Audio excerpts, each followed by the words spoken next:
y a une telle désaffection de cette voie qu'on en est à recruter des professeurs par speed dating. Je vous déconseille de marcher dans la rue devant le rectorat parce que vous risquez de vous retrouver devant les 6e B en 30 secondes sans avoir eu le temps de dire ouf.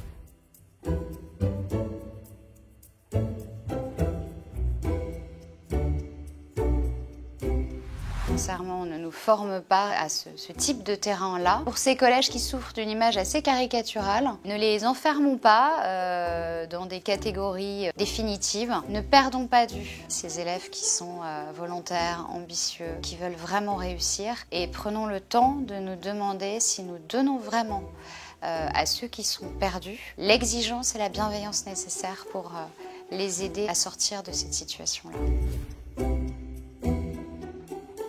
On ne peut jamais composer avec le fait que des collégiens soient exposés à la drogue, à l'argent facile, ni avec la violence qui vont toucher nos élèves. Vous essayez de voir ce qu'a votre petit niveau de professeur avec votre désir, encore une fois, de leur apporter le meilleur de la langue française, de la culture, de leur donner ces outils pour qu'ils expriment toutes les nuances de leur douleur et de leur peine intérieure. On essaye de leur montrer que leur existence est indispensable, qu'elle est fondamentale, qu'elle est précieuse.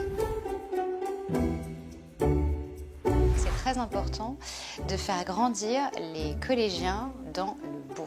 On a besoin d'avoir des établissements qui soient magnifiques, avec une belle architecture. La réalité aujourd'hui, c'est que vous avez beaucoup de collèges et même beaucoup d'écoles primaires, où là, la problématique n'est même plus que les établissements ne sont pas beaux, c'est qu'ils ne sont pas du tout en bon état.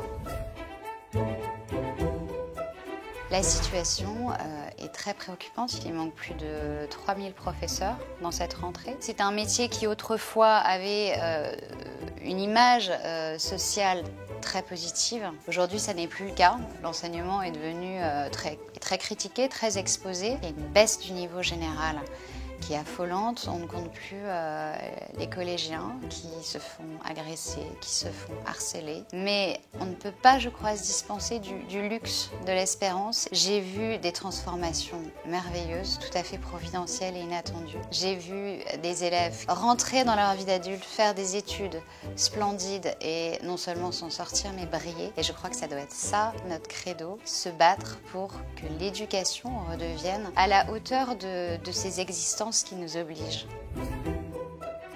Ne paniquez pas si les premiers mois, les premières années, vous avez l'impression de ne pas y arriver. On va devenir vraiment meilleur avec l'expérience. Donc entourez-vous bien d'enseignants qui ont de la bouteille. Soyez très bienveillants envers vous-même parce que vous pouvez avoir l'impression d'être tout le temps en deçà de ce qu'on voulait apprendre. Si j'avais 20 ans et que je voulais passer le concours, j'espère que la société, que le ministère de l'Éducation nationale serait à la hauteur de la beauté de cet engagement-là.